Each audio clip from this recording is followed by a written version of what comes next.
Bonjour à tous et à toutes. Aujourd'hui, je voudrais vous faire un cadeau, comme un cadeau d'anniversaire. Je vais vous expliquer quelles sont les études les plus récentes qui démontrent comment vivre longtemps, mince et en bonne santé. Donc depuis une quinzaine d'années, toutes les études qui ont été faites aux États-Unis par les plus grands spécialistes du secteur, Walter Longo, Mark Mattson, Bert Ehring, Jason Fung et en Allemagne Andreas Mikkelsen et d'autres, plus les études qui ont été faites par les plus grandes universités américaines comme Harvard, l'Université du Michigan et d'autres, démontrent que le seul moyen d'augmenter nettement son espérance de vie jusqu'à 30%, tout en restant en bonne santé, c'est la restriction alimentaire. Qu'est-ce que c'est que la restriction alimentaire? D'abord, qu'est-ce que n'est pas la restriction alimentaire? La restriction alimentaire n'est pas un régime. La restriction alimentaire, c'est de manger tout ce que vous voulez sur une période de temps la plus courte possible. Alors, le plus connu, c'est le jeûne intermittent que l'on appelle 16-8, c'est-à-dire pendant 16 heures, vous faites reposer votre estomac et sur 8 heures, vous mangez ce que vous voulez. Ces 8 heures peuvent être à n'importe quel moment, par exemple de midi à 8 heures ou de 9 heures du matin à 17 heures, comme vous voulez. Et cette période de 8 heures, si vous voulez améliorer encore cette restriction alimentaire, vous pouvez la réduire. La réduire le plus possible. Bert Ehring, par exemple, conseille le 19-5, c'est-à-dire pendant 19 heures, vous ne mangez pas. Donc vous pouvez boire, évidemment, hein, pas boire des boissons sucrées ou des jus, mais boire de l'eau, boire du thé, boire du café. Et pendant une période de 5 heures, vous mangez tout ce que vous voulez. D'accord? Donc ça, c'est ce qu'on appelle la restriction alimentaire. En plus de ça, vous avez ce qu'on appelle le jeûne complet, c'est-à-dire ne pas jeûner pendant un certain nombre de jours. Donc on sait que ce jeûne complet est efficace lorsque vous jeûnez pendant au moins 3 jours, puisque c'est au-delà du troisième jour, donc à partir du quatrième jour, que votre corps change. Attention, la restriction alimentaire pour ce qu'on appelle le jeûne intermittent permet de mincir, etc.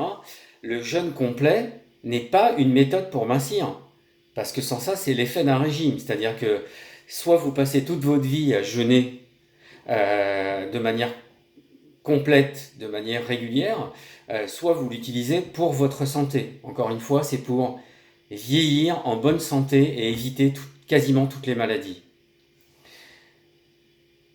En France, et ailleurs d'ailleurs, on entend la plupart du temps qu'il faut manger équilibré, c'est-à-dire 5 fruits et légumes par jour, qu'il faut éviter certains aliments et qu'il faut faire du sport pour mincir.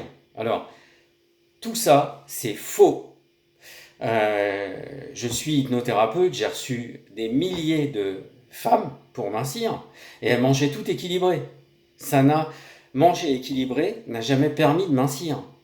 Évidemment, il vaut mieux manger de la bonne nourriture, bio, etc., qu'une autre nourriture, mais c'est pas fait pour mincir, et donc pas fait pour rester en bonne santé.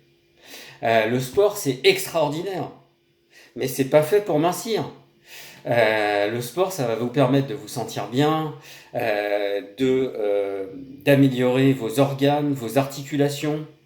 Mais si à un moment, si vous faites du sport pour mincir, ça veut dire que vous en faites tous les jours de manière intensive. Et donc, à un moment ou un autre, vos articulations vont trinquer et vous ne pourrez plus, et notamment quand vous vieillissez. Donc, se priver de certains aliments. Alors en général, on appelle ça les bons et les mauvais aliments. Enfin, les nutritionnistes, certains naturopathes, coachs, etc. vont vous dire que les bons aliments, que les mauvais aliments, c'est le sucre, c'est le gras, etc. Et donc si vous vous privez de ça, ça va pas vous permettre de mincir parce que vous tiendriez pas, vous ne tiendrez pas à long terme. Donc le but, c'est de mincir, d'être en bonne santé sur le long terme.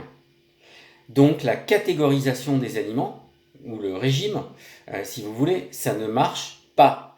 Je vois des gens qui sont invités sur des médias qui parlent de manger équilibré, des nutritionnistes ou certains nutritionnistes ou certains naturopathes qui parlent de ça, c'est-à-dire d'éviter certains aliments, etc. Ça ne marche pas. Bien sûr, on sait que le sucre est extrêmement mauvais, mais je ne vous conseille pas de vous en passer totalement. Sans ça, à un moment, il y aura un déséquilibre. Donc pareil pour le sport. Donc au départ, souvent quand vous prenez un coach sportif, il vous fait manger d'une certaine manière. Vous faites du sport avec lui, puis quand vous le voyez plus, après, bah voilà, tout ça c'est perdu. Vous revenez à vos anciennes habitudes, et voilà. Donc, encore une fois, la restriction alimentaire, c'est le meilleur moyen pour être en bonne santé, pour mincir et pour éviter l'énorme majorité des maladies. Vous avez vu, j'ai pas mal de cheveux blancs. Je pense que vous ne me donnez pas mon âge quand vous me regardez. Aujourd'hui, j'ai un IMC de 21. Ça fait un mois que je fais pas de sport du tout. Euh, je mange du pain, du fromage. Je mange pas vraiment équilibré en fait, hein.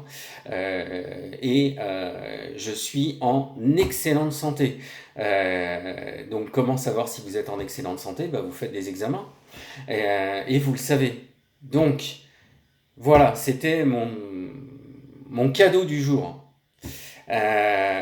Si vous voulez en savoir plus, mon site www.pnl-bandler.academy.